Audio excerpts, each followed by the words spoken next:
So this is my studio apartment. It's 350 square feet and I've been living here for 2 years.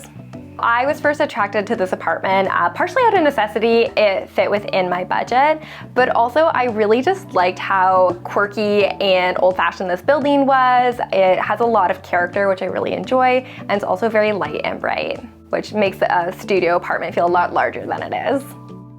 It was really important that it felt very minimalist and very clean. I think it's so easy for it to feel very overcrowded and filled with things. So I tried my best to keep everything really light in color, very neutral, and minimal things on the walls. It's the same thing like having just everything be white. It just kind of creates a little bit more breathing space in an otherwise very tiny apartment.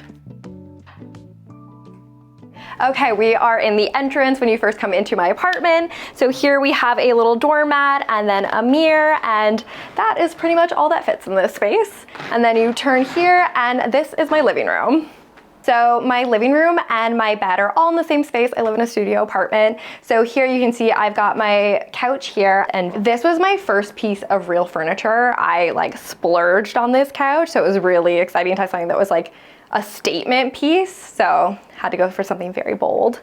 And also does very well against the pet fur, which is great because I have a very mean cat that I love, who sheds a lot.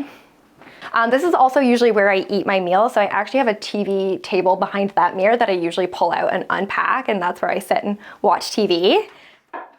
Yeah, so this here is my bedroom. I kind of tried to divide the space a little bit, so you can see here that like the rug just goes into the living room space, and then this is more of the bedroom space, so we've got the nightstands there. This basket is essentially just a lot of storage, like everything from like plaster to like my skates live in there, whatever I can't find a home for anywhere else. And right here is my TV unit, also stores extra clothing. So usually at night if I watch TV in bed, I face it this way, but obviously when I sit on the couch, you have to turn it. So I actually usually just turn the whole TV, so that way you can sit down and watch it here. This is essentially my working space. Everything gets done here. This is my desk. It's also where I get ready in the morning. So usually I'll sit down, have a coffee, do my makeup. I also have my computer there, Pose litter box underneath. So I do work from home for the most part. I'm primarily a food stylist and recipe developer, so most of my recipe concepting I do at my desk and all of my paperwork, and then for anything I'm doing in the kitchen, I do right here on my island. I'm also a nutritionist. I'm currently back in school getting my bachelor's in dietetics. So this is also kind of where I get all of my studying done. So I've got a crazy collection of books underneath there. As a nutritionist, I'm really interested in the more social justice aspects of nutrition and try to find ways to make food delicious, but also accessible. So this is my pole. This is like the primary workout that I do.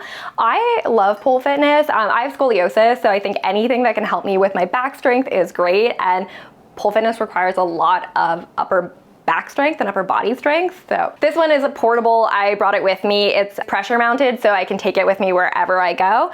To use it, I usually have to push my kitchen island up against the counter there and then move my chair out of this space, but it works really well.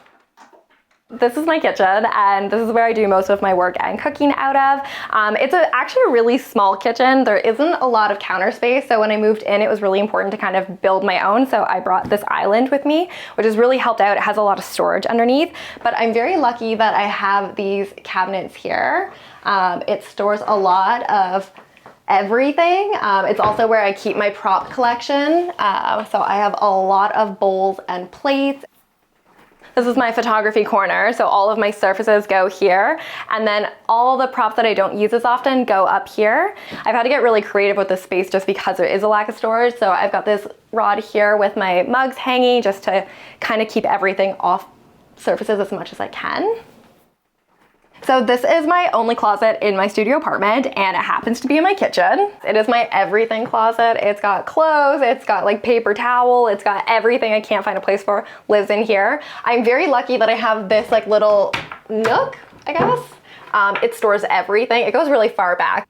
So this is actually the route to my bathroom.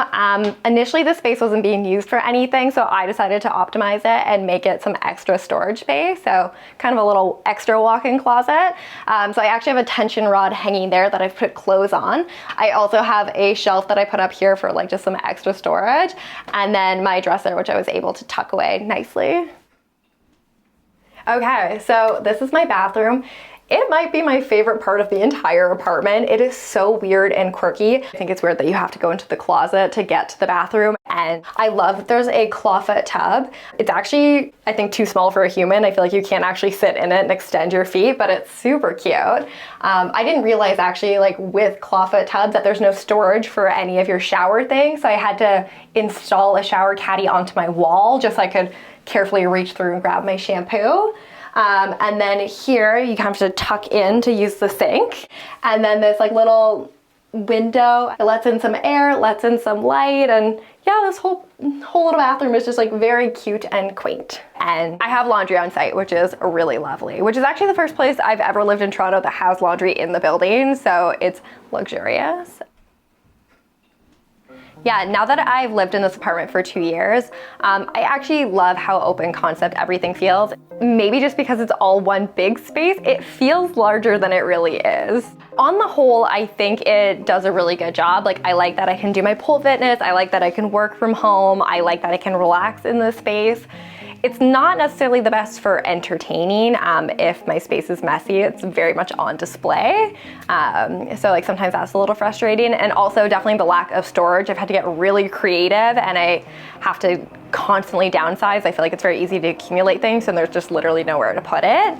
I have to tell my mom to stop giving me Christmas gifts because I just don't know what to do with anything. So when I moved into this space, I took graph paper and I drew out the space and then I cut out my furniture in perfect pieces and I spent a lot of time reorganizing things. When I moved in, I'm like, I already knew where most of my things were going, but everything just has to be so deliberate because the spaces are so tiny. I live in Toronto and I currently rent this apartment. I definitely think one of the benefits of living in a smaller space is that you can live somewhere downtown and still have all the amenities and all the things that you really like about the city, but live in an affordable home. And it makes it easy to get around without a vehicle, which is lovely, and you can save on that cost. I actually love living in a small place. I feel like this apartment was definitely a challenge when I moved in to figure out how it was all going to work because I needed to be very functional. I needed to be able to work from home, but the creative in me was like, it also has to look good. I'm a big fan of always trying to make your place, no matter where you're staying or how long you plan to stay, try to make it feel as homey and cozy as possible. So that was like definitely a challenge, just trying to figure out where everything was gonna go and make sure that everything was versatile and useful, but like still looked cute.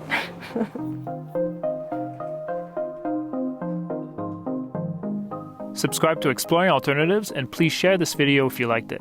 You can also follow Tisha on Instagram and on her website at Nourished with Tish. Thanks for watching.